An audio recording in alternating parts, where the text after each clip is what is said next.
Voilà, donc aujourd'hui, nous allons parler particulièrement donc, de la femme de l'agneau. C'est un grand message. Nous allons la voir en deux parties. Et ce matin, nous allons voir donc la première partie. Et le passage de base se trouve dans Apocalypse, chapitre 19. Et nous allons lire à partir du verset 6. Et c'est le témoignage donc de Jean, le révélateur, Jean dans l'Apocalypse, qui dit « Et j'entendis comme une voix d'une foule nombreuse, comme un bruit de grosses eaux et comme un bruit de fort tonnerre, disant « Alléluia, car le Seigneur, notre Dieu Tout-Puissant, est entré dans son règne. Réjouissons-nous et soyons dans l'allégresse et donnons-lui gloire, car les noces de l'agneau sont venues et son épouse s'est préparée. Et il lui a été donné de se revêtir d'un fin lin éclatant et pur, car le fin lin, ce sont les œuvres justes des saints. Et l'ange me dit, écris, heureux, c'est une béatitude, heureux, ceux qui sont appelés au festin des noces de l'agneau. Et il me dit, ces paroles sont les véritables paroles de Dieu. Amen. Nous allons lire un deuxième passage dans Apocalypse chapitre 21, le verset 9. Apocalypse 21, verset 9, Jean va dire, « Puis un des 7 anges qui tenait les 7 coupes, rempli des 7 derniers fléaux, vint. Et il m'adressa la parole en disant, « Viens, je te montrerai l'épouse, la femme de l'agneau. » Amen. Seigneur, nous voulons te bénir et te glorifier.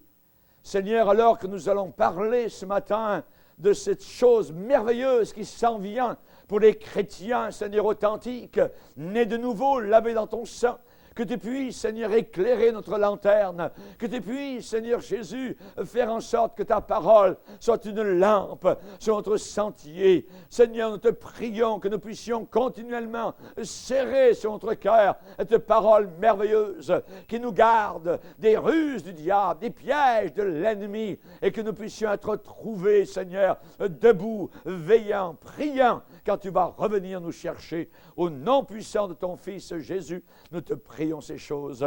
Amen. Et tout le peuple dit Amen. Gloire à Dieu. Vous pouvez vous asseoir, frères et sœurs, chers amis. Alléluia. Quelqu'un qui expérimente le salut authentique, selon la parole de Dieu, il devient, spirituellement parlant, fiancé à Jésus-Christ.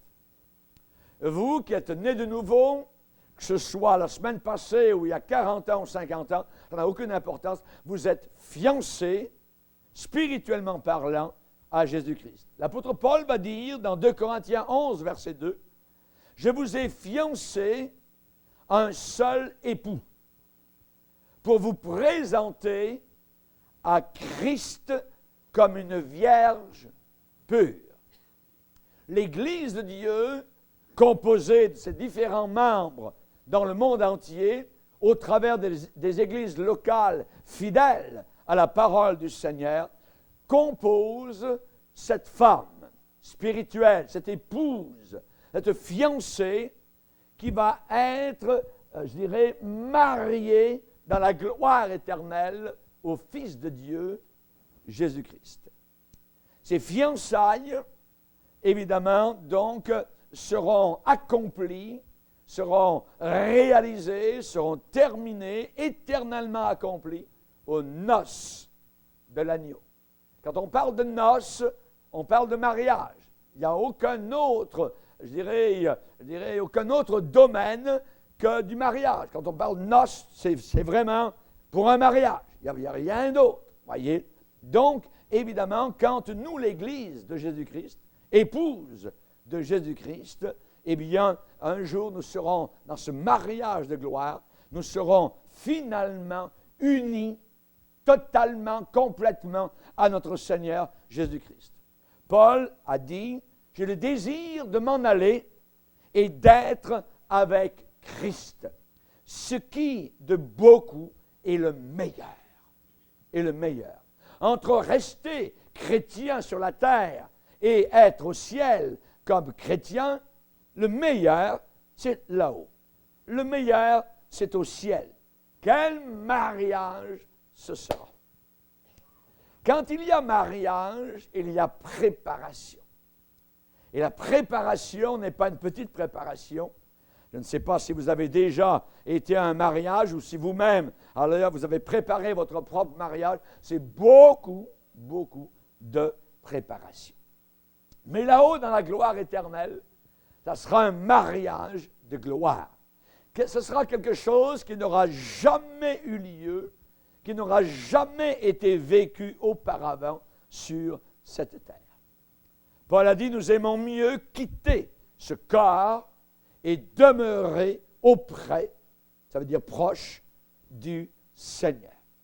Sur cette terre, notre potentiel est limité. Sur cette terre, notre compréhension est limitée, même si nous avons une grande intelligence, voyez.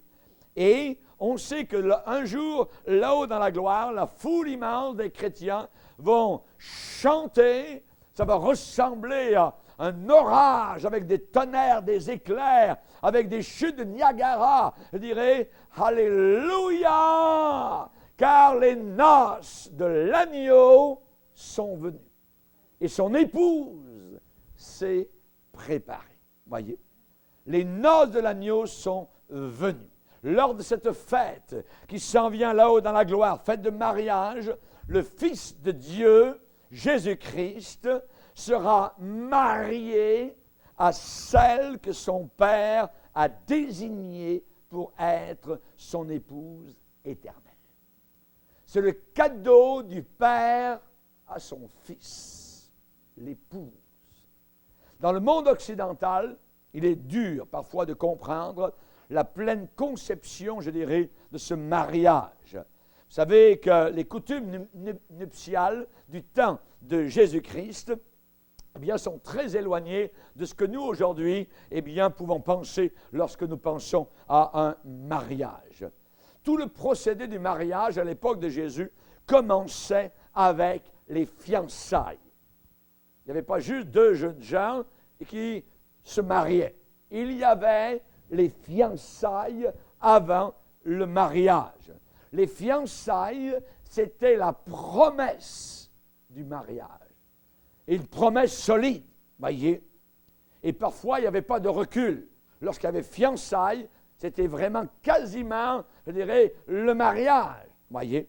Mais ce n'était pas le mariage. Et parfois, le contrat, donc, était accompli avant même que l'homme ou la femme soit né. Vous vous rendez compte? Avant même que l'homme ou la femme, c'était entre les familles. Et avant même que le jeune homme ou la jeune fille qui allait se marier dans 20 ans ou 30 ans, eh bien, déjà, il y avait parfois, entre les familles, un contrat de mariage complètement arrangé par les parents très longtemps à l'avance. Et encore aujourd'hui, parfois, au Moyen-Orient, eh bien, un témoignage à quelqu'un, donc un pasteur qui s'est trouvé donc, au Moyen-Orient, et quelqu'un était tout excité donc, de parler de son futur mariage, qui évidemment allait bientôt arriver, et le pasteur a demandé à ce jeune homme du Moyen-Orient, est ta future épouse, alors, est-ce qu'elle est belle? Voyez? Et le jeune homme a répondu, je ne sais pas vraiment, je ne l'ai jamais vue. Je ne l'ai jamais vue, voyez? C'est mon père qui l'a choisi. C'est mon père qui l'a choisi. Un tel contrat de mariage, voyez, est appelé fiançailles. Fiançailles. Paul va dire, je vous ai fiancé. Quand je vous ai prêché l'Évangile, que vous avez accepté Jésus-Christ dans votre cœur, que vous êtes repenti de vos péchés, que votre vie a été transformée, que vous êtes né de nouveau, vous avez été à ce moment-là fiancé à Jésus-Christ. Ça veut dire que les fiançailles, c'est quelque chose de solide. Ce n'est pas à peu près. Ça veut dire qu'il y a un mariage qui s'en vient. Absolument, absolument. S'il y a fiançailles, il y a mariage. À l'époque de Jésus, les fiançailles étaient un accord, un contrat, un arrangement légal. légal, voyez, qui ne pouvait être brisé que par une sorte de divorce, avant même qu'il y ait mariage. Si les fiançailles étaient rompues, c'était quasiment comme un divorce. Vous vous rendez compte comment l'importance des fiançailles était grande. Rappelons-nous quand Joseph a appris que Marie était enceinte, vous voyez, c'est sa fiancée. Joseph a fait face là à une décision. L'accuser d'adultère devant des juges reconnus, à ce moment-là, Marie aurait été lapidée à mort. C'est-à-dire la diffamer. La diffamer, c'était ça. L'accuser, donc, d'adultère, même s'il n'était pas encore entré dans le mariage. C'était tellement grave. Les fiançailles étaient quasiment comme le mariage, même si ce n'était pas comme cela. Et donc, Joseph avait en son pouvoir de diffamer Marie, puisqu'elle était enceinte, sans qu'il y ait eu mariage, voyez. Évidemment, donc, il aurait pu porter atteinte à la réputation donc, de Marie par ses paroles, par son témoignage et même par des écrits. Voyez.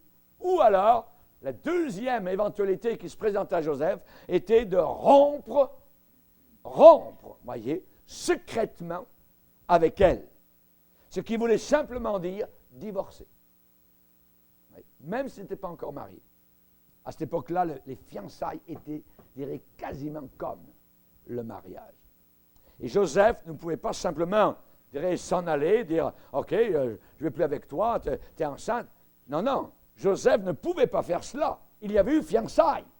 Il y avait eu promesse de mariage. Il ne pouvait pas juste se détourner de Marie, et il ne pouvait pas juste, je dirais, partir, se distancer de sa bien-aimée, voyez, parce qu'il y avait eu une sorte de contrat de mariage lors des fiançailles, voyez, même s'il n'avait pas encore été marié. L'engagement des fiançailles était légal. C'était la loi, voyez, et on ne pouvait pas simplement, comme cela, l'ignorer. Et tout chrétien qui est né de nouveau, il est fiancé à Jésus-Christ. C'est un contrat aussi, écrit, établi dans la cour céleste. Dans la cour céleste. C'est très difficile de briser ces fiançailles-là. Jésus a dit, réjouissez-vous de ce que votre nom est écrit dans les cieux. On est fiancé, on s'en va vers un mariage. Votre nom est écrit dans les cieux. Il n'entrera dans le ciel que, c'est restrictif, que ceux dont le nom est écrit dans le livre de vie de l'agneau. Uniquement ces gens-là. Voyez, des gens fiancés. Il y a promesse de mariage futur avec le Fils de Dieu. Éphésiens 1er chapitre, verset 3, béni soit Dieu, le Père de notre Seigneur Jésus, qui nous a bénis de toutes sortes de bénédictions spirituelles dans les lieux célestes en Jésus-Christ.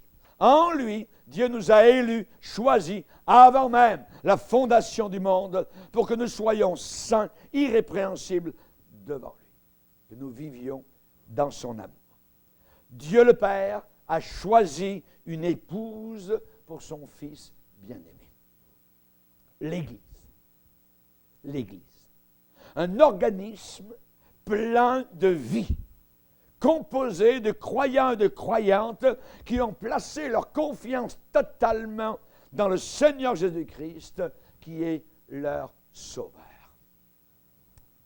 Ces gens-là sont devenus la fiancée de Jésus-Christ.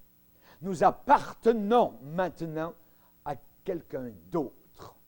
Nous n'appartenons plus au monde, n'appartenons plus au diable, n'appartenons plus aux démons, nous n'appartenons plus à nous-mêmes, nous appartenons à Jésus-Christ. 1 Corinthiens 6, 19, nous ne nous appartenons plus à nous-mêmes. Dieu nous a choisis pour faire partie donc de l'épouse qu'il va donner très bientôt à Jésus-Christ, son Fils. Nous serons donnés en mariage, nous les chrétiens. Une épouse à venir, une épouse future, voyez. Et maintenant, cette fiancée attend. Elle attend avec fébrilité le jour de son mariage. Vous qui êtes mariés, est-ce que vous avez attendu avec fébrilité le jour de votre mariage? Voyez. J'avais hâte, voyez. Ce fameux 2 août, voyez. Où j'attendais que la cérémonie arrive, voyez. Vous êtes tellement chaud, vous avez 35 degrés. On m'avait peigné comme il faut, tout ça. Et tout ce que j'avais envie, c'était d'aller me baigner dans le lac Mégantic, voyez. Mais j'avais hâte, d'entrer dans la petite église, où j'avais été pasteur pour, évidemment, donc, recevoir mon épouse.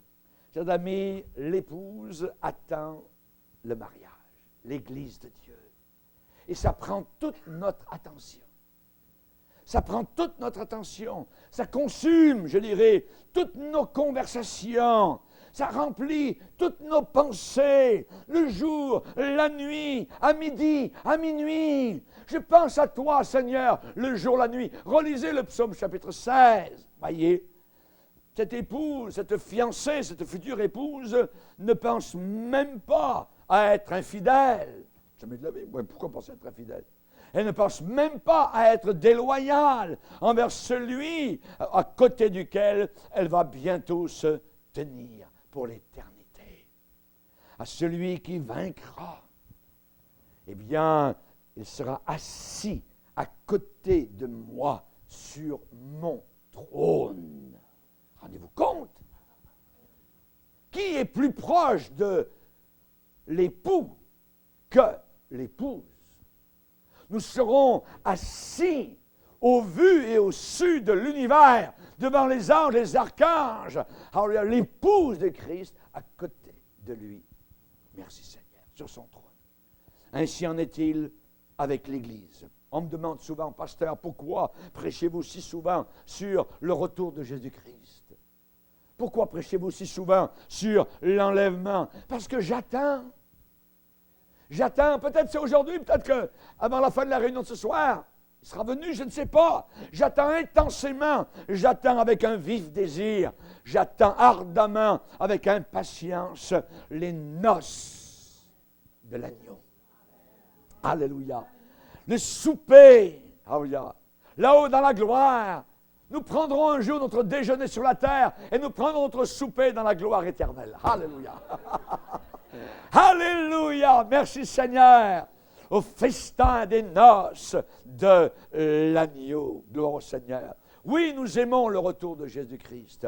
L'apôtre Paul a subi beaucoup d'injustices sur la terre, mais il dit, eh bien, j'attends, j'ai combattu le bon combat, j'ai achevé la course, j'ai gardé la foi.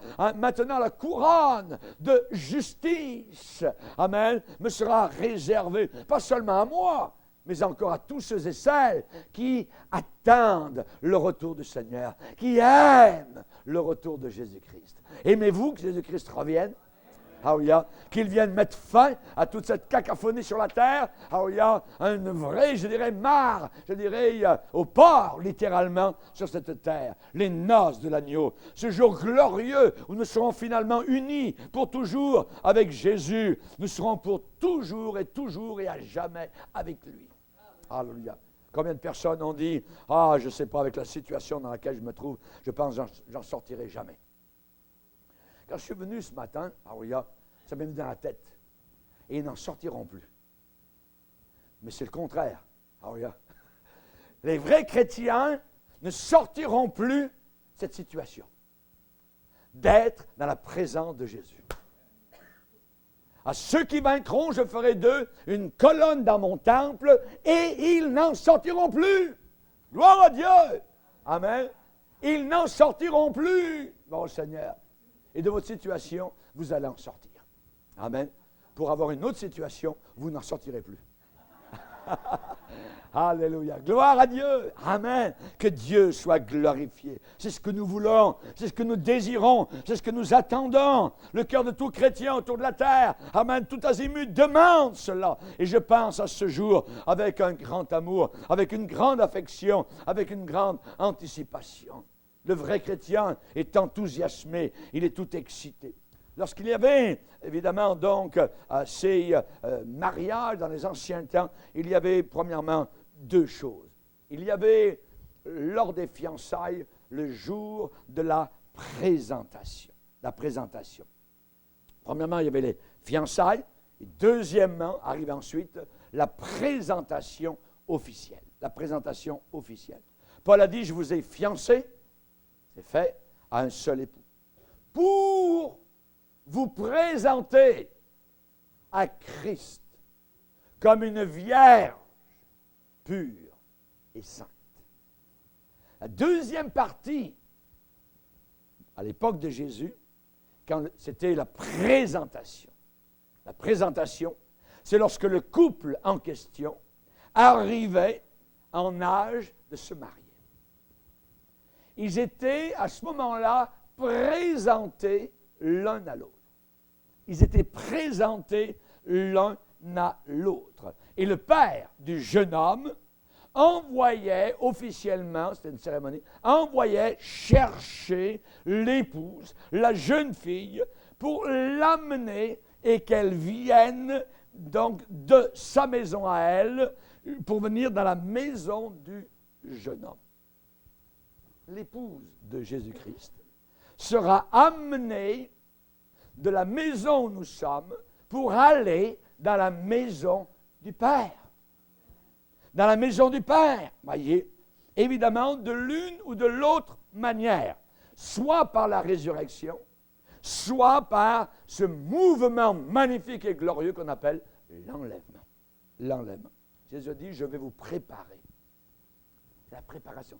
À cette époque-là, ça voulait dire beaucoup de choses. Je vais vous préparer.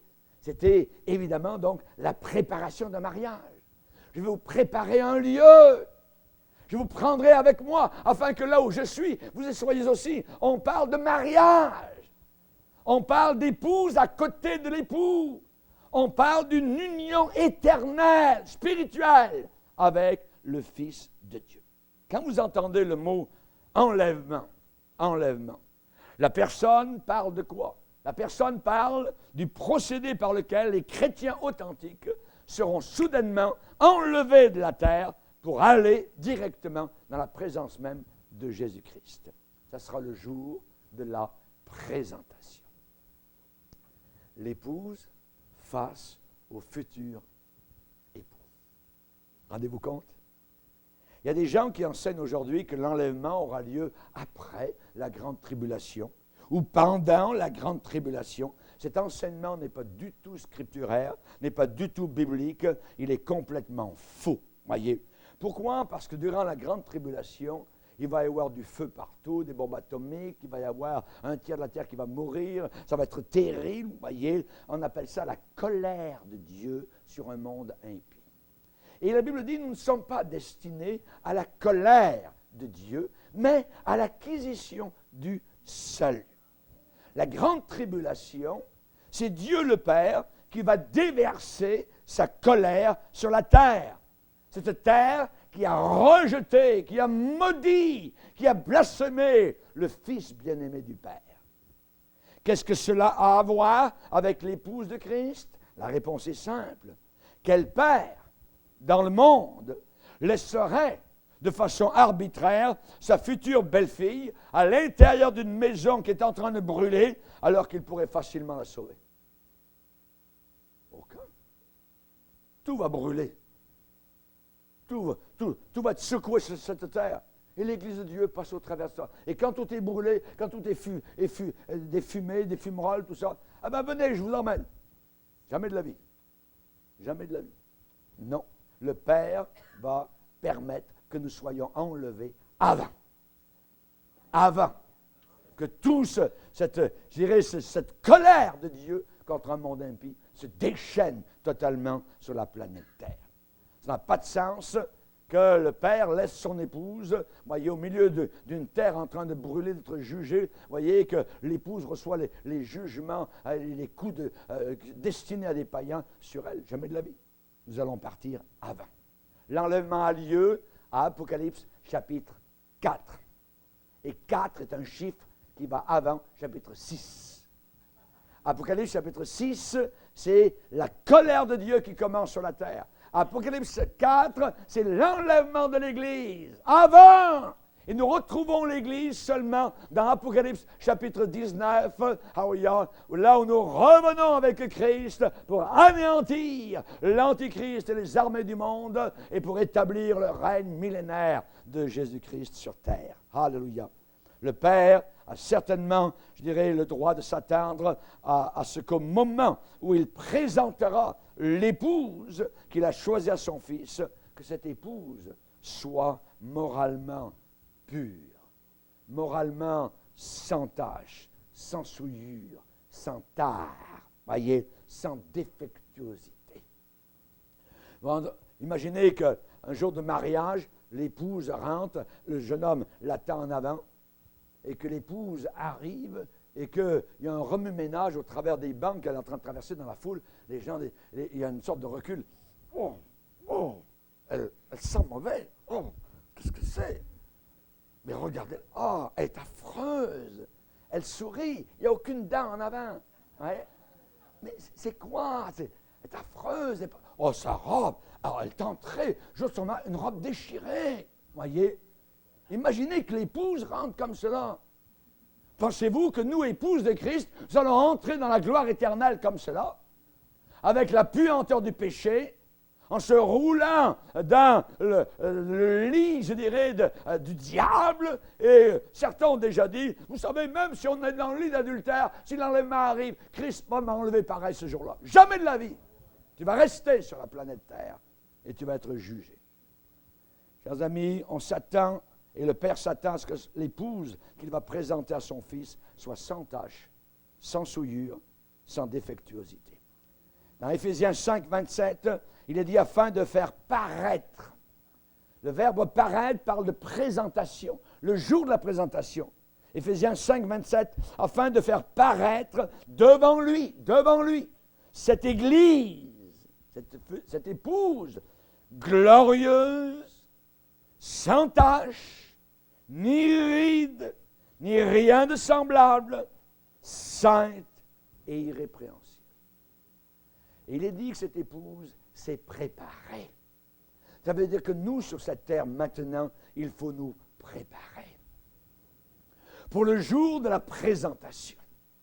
Que nous arrivions devant notre futur, je dirais, complètement rayonnant, resplendissant, joyeux, avec allégresse, ayant combattu sur la terre les lions, les démons, les serpents, les scorpions, que nous soyons plus que vainqueurs et triomphants. Amen. Alléluia. Le Père s'attend à ce que l'épouse soit sainte. Ainsi, nous vivons dans l'attente actuellement de l'enlèvement. Nous sommes actuellement dans la période où nous attendons l'enlèvement, l'attente, où nous serons présentés, et nous voulons vivre des vies propres, des vies chastes, des vies saintes. On se rappelle très bien la parabole de Jésus, les vierges folles. Folles. L'adjectif est exactement à la hauteur de ce que Jésus voulait dire. Des vierges folles, c'est de la folie, que de vivre sans l'Esprit de Dieu, sans l'onction de Dieu, sans l'huile de Dieu à l'intérieur de nos lampes. On va le relire, Matthieu 25. Matthieu 25, parole même de notre fiancé, notre époux céleste. Matthieu 25, verset 1er, le royaume des cieux sera semblable à 10 vierges qui, ayant pris leur lampe, allèrent à la rencontre de l'époux. 5 d'entre elles étaient folles et 5 sages. Les folles, en prenant leur lampe, ne prirent pas d'huile. Oh, on n'a pas besoin, on est une nouvelle génération, hip-hop, rock, tout le temps, puis Jésus au milieu, on mêle tout ça, voyez, une belle soupe, voyez. Ne prirent pas d'huile avec elles.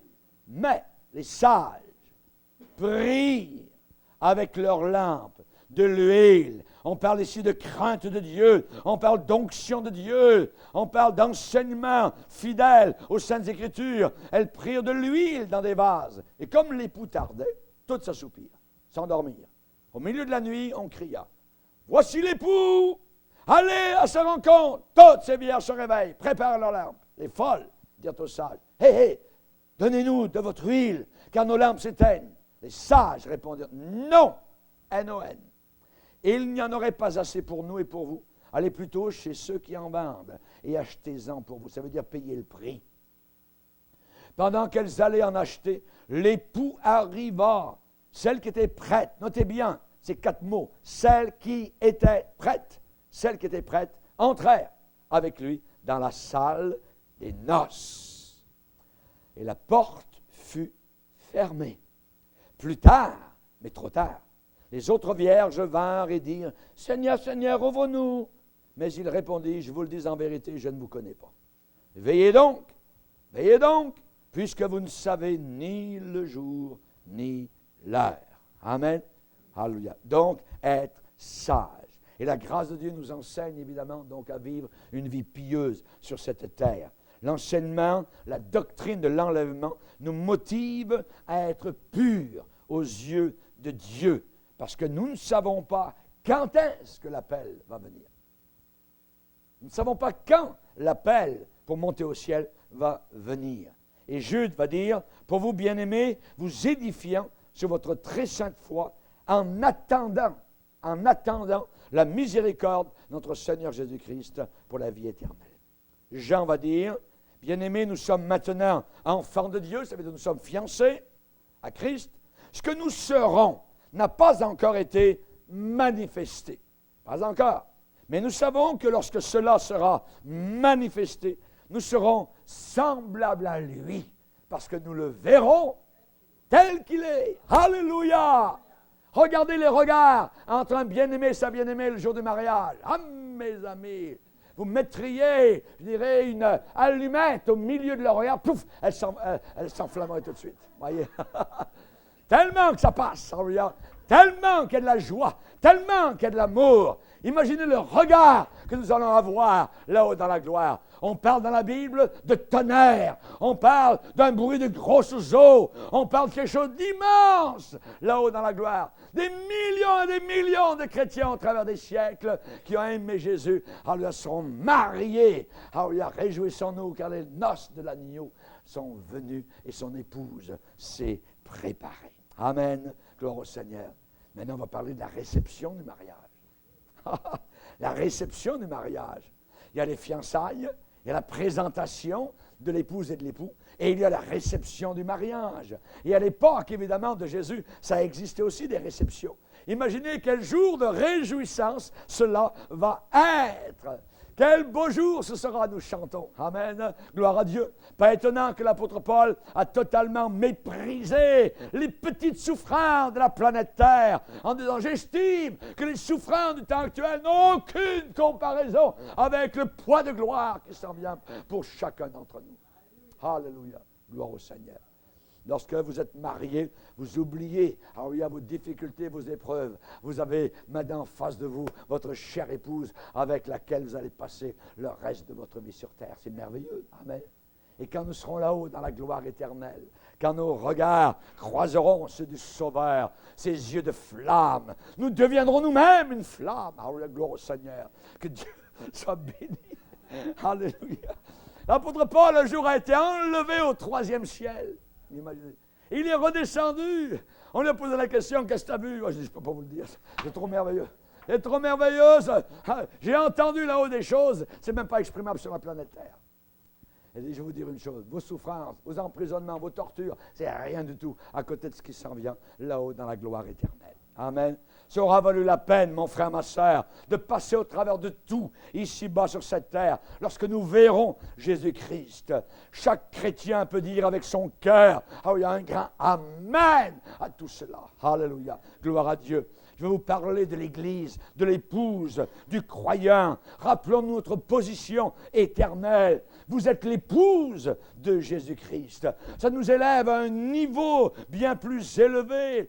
Paul a dit aux Corinthiens, nos légères afflictions du moment actuel produisent pour nous, au-delà de toute mesure, un poids éternel de gloire. Alléluia. Merci Seigneur. Chers amis, quand nous pensons à ce qui s'en vient là-haut dans la gloire, nous sommes moins poussés vers la pitié de nous-mêmes, voyez, s'apitoyer. On est moins accrochés au bibelot de la planète Terre, voyez. On comprend que nous sommes l'épouse de Christ. Tout le ciel est en train d'attendre que nous soyons enlevés en sa présence. Peut-être que Gabriel arrive à côté de Jésus. Quand est-ce que tu vas aller chercher ton épouse? Oui. Il me semble que là-haut, je suis déjà en train d'entendre le bruit de la vaisselle. Les anges sont en train de préparer. Il me semble entendre le tintement des verres en cristal qui sont posés pour chacun de nous, pour les noces de l'agneau. Tout se prépare.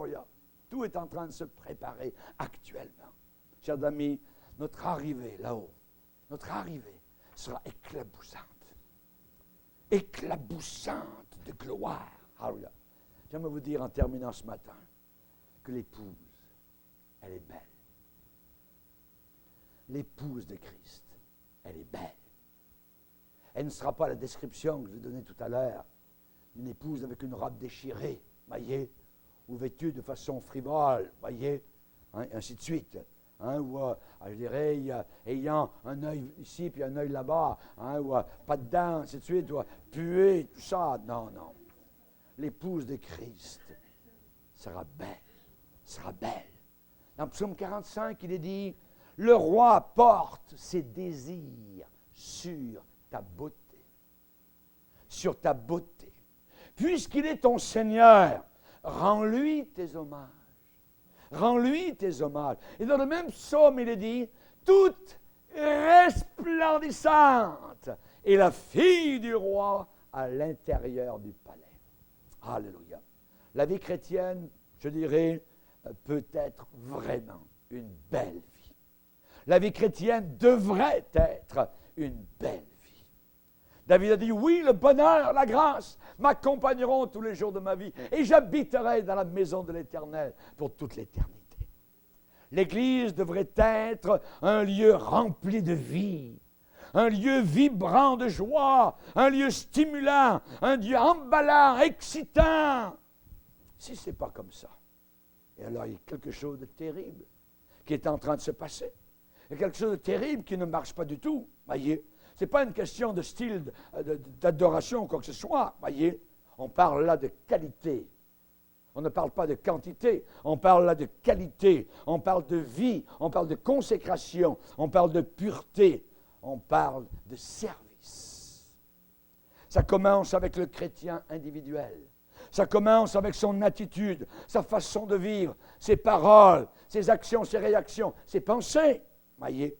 L'esprit du croyant, sa tenue, voyez, c'est simplement glorieux, c'est merveilleux. Il n'y a rien d'autre qui existe sur la planète Terre qui peut arriver, je dirais, aux souliers du genre de vie que nous vivons, nous, chrétiens. Il n'y a rien de comparable sur cette terre. C'est simplement glorieux quand nous comprenons la réalité d'un mariage avec le Fils de Dieu qui s'en vient. Comme la fiancée fait la joie de son fiancé, ainsi tu feras la joie de ton Dieu.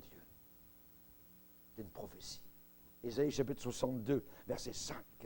L'épouse trouve son plaisir à parler aux autres des gloires de l'époux.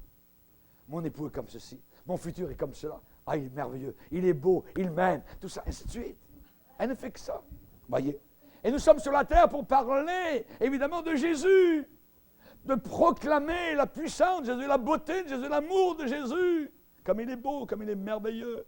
Rappelez-vous, dans le Cantique des Cantiques, c'est inscrit dans le canon de la Bible, le Cantique des Cantiques. C'est un dialogue entre l'époux et l'épouse, la bien-aimée et le bien-aimé. Le bien-aimé va dire que tu es belle, mon ami. Que tu es belle. Il répète ça, voyez. Il répète ça. Et lui, il se plaît à insister sur les beautés, les perfections de sa future épouse. Il va lui révéler ses propres pensées. Il va lui répéter qu'elle est belle, voyez. Et nous serons beaux là-haut dans la gloire éternelle. Pas seulement une beauté générale, voyez. Non. On sait que la Bible s'attarde, voyez, sur plusieurs traits de sa beauté. Et on sait que le fiancé va mettre en évidence les grâces, morale qu'il voit évidemment dans son épouse, dans son peuple. Il va dire dans le Cantique des Cantiques, tes yeux sont comme des colombes. N'a-t-on pas dit que les yeux sont les fenêtres de l'âme? Voyez, l'expression du caractère, l'expression de la condition morale. Tes yeux sont comme des colombes. La colombe est un symbole de douceur. De douceur. Voyez, c'est différent de la dureté, d'être dur. Voyez, ça parle de pureté. La colombe est différente du corbeau. Le corbeau a placé du temps de Noé à la fin du déluge ses pattes dans la saleté, dans la boue. Mais la colombe n'a pas placé ses pattes. Elle est revenue vers l'arche. Tes yeux, ça veut dire sont purs. Tes yeux sont propres. Tes yeux ont été lavés par le sang de Jésus-Christ. Ça nous parle d'une affection pleine de dévouement. Ça nous parle de modestie. Dans le Cantique des Cantiques, il est dit, tes yeux sont derrière ton voile. Derrière ton voile. Ça veut dire que l'épouse, elle a un voile. Oui. Ça veut dire qu'elle est non pas immodeste, non pas impure, voyez, mais au contraire, elle est modeste. Elle s'habille. Il lui a été donné de se revêtir de fin lin, éclatant et pur. Le fin lin, ce sont les œuvres justes des saints. Les œuvres que Dieu a préparées d'avance pour que nous les accomplissions. Ça, c'est notre revêtement de gloire. C'est la robe de gloire que nous aurons là-haut dans l'éternité. Il y aura des robes plus éclatantes que d'autres là-haut dans la gloire éternelle. Par rapport à la fidélité, évidemment, que nous aurons eue à Christ ici-bas sur cette terre. Rappelez-vous Rebecca et Isaac, quand Rebecca est arrivée le soir, pas très proche du campement, son futur époux. On va le lire, c'est merveilleux. Genèse 24. Genèse 24. Quand vous pensez que Abraham, c'est le père, que Isaac est le représentant de Jésus-Christ, que le serviteur est le représentant du Saint-Esprit, et que Rebecca représente l'épouse, l'Église. Verset 63. Un soir qu'Isaac était sorti pour méditer dans les champs, il leva les yeux et regarda. Et voici, des chameaux arrivaient là-bas. Rebecca leva aussi les yeux, vit Isaac. Le premier instant où nous allons voir notre Isaac, quand nous allons descendre notre chameau, on n'ira pas là-haut en chameau, je vais vous le dire tout de suite, voyez, on va y aller par la puissance du Saint-Esprit, voyez. Mais, on va voir notre Isaac, notre Jésus. Elle vit Isaac, elle descendit de son chameau. Elle dit au serviteur, qui est cet homme qui vient dans les champs à notre rencontre? Jésus va venir à notre rencontre sur les airs, au-dessus de la planète Terre. Il va descendre nous chercher. Nous allons monter à sa rencontre. Et on va retourner ensemble dans la maison du Père pour la présentation, et le mariage et les noces de l'agneau. La joie sera merveilleuse. La musique sera glorieuse. J'aimerais vous dire tout de suite, ce ne sera pas du rock. Il n'y a aucun rock dans le ciel. Vous voyez? Et le serviteur répondit, c'est mon Seigneur. Alors elle prit son voile et se couvrit. Elle prit son voile et se couvrit. Quel respect. Vous voyez? Devant son époux. Modestie. La modestie. Et en terminant, dans le Cantique des Cantiques, il est dit, tes cheveux. Il écrit les cheveux de l'épouse. Tes cheveux sont comme un troupeau de chèvres. Et au Moyen-Orient, là-bas, les chèvres, c'est très noir, voyez. Et les cheveux de l'épouse étaient comme noirs, lustrés, remplis de vie, voyez. Comme un grand troupeau sur les pentes de Galahad, qui nous parle de soumission. Les cheveux nous parlent de soumission. Soumettez-vous donc à Dieu et résistez au diable. Vous ne pourrez jamais résister au diable si, premièrement, vous ne vous soumettez pas à Dieu. On nous parle de séparation d'avec le monde, de consécration totalement à notre époux qui s'en vient, à un amour intense, brûlant. Amen. Avec passion, nous devons l'aimer. Il nous a aimés avec passion sur la croix du Calvaire pour que nous lui soyons un jour présentés là-haut dans la gloire. Le Père a prévu une épouse éternelle pour son Fils. Le cadeau des noces sera merveilleux. Une ville de gloire qui sera la nôtre. Une ville, c'est le cadeau des noces. Imaginez, tout est en train de se préparer là-haut dans la gloire. Quand nous parlons de ça, les choses de la terre, attends, on dit plus rien, on veut aller là-haut, on veut partir. Amen. Alléluia. Afin d'échapper à toutes ces choses qui vont arriver sur la planète Terre pour être dans la présence de notre futur époux. Baissons nos têtes et prions le Seigneur. Alléluia. Seigneur, nous voulons te bénir et te glorifier. Nous voulons t'adorer, Seigneur. Et nous désirons nous préparer. Nous voulons faire notre toilette comme Esther a fait sa toilette avant d'être présenté au roi. Nous te bénissons, Seigneur Jésus, pour le Saint-Esprit qui nous donne les éléments nécessaires pour nous préparer, pour nous purifier, afin que nous puissions être en état d'être présentés au roi de l'univers, à notre Sauveur éternel, Jésus-Christ. Merci, Jésus, pour tes bienfaits innombrables. Aide-nous, Seigneur, s'il te plaît, à être trouvés glorieux, sans tache, ni ride, saint, irrépréhensible, lorsque nous te serons présentés avant d'entrer dans ces liens de mariage éternel et spirituel avec le Fils de Dieu. Amen. Et tout le peuple dit Amen. Gloire à Dieu. On va